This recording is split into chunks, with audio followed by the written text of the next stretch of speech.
What do you mean by that? Why are you saying that no one is really an atheist deep down? I didn't say no one was.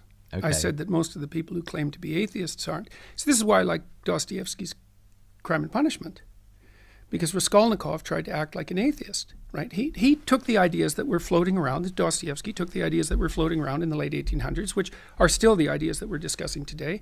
One most fundamental idea, I suppose, being after Nietzsche's announcement of the death of God, that if there is no God, then anything is permitted. That was Raskolnikov. Raskolnikov's the criminal in Crime and Punishment, the murderer. He gets away with his murder, technically, but not psychologically.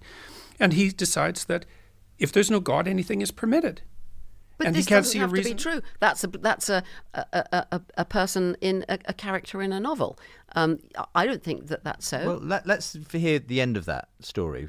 And what do you take away from what Dostoevsky has to say about?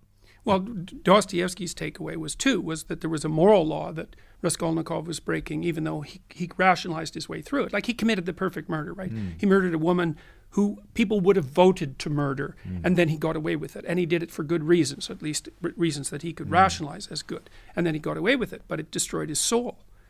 And Dostoevsky's right about that.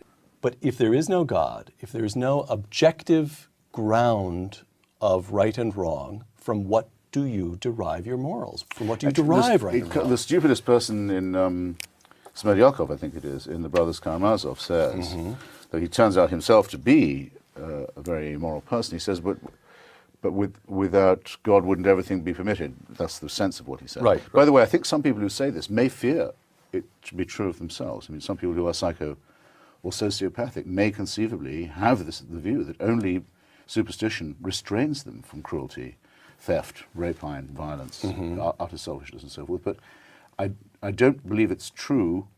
First, I think our knowledge of the right and wrong is innate in us. Religion gets its morality from humans. We know that we can't get along if we permit perjury, theft, murder, rape. All societies at all times, well before the advent of monotheism certainly, have forbidden it.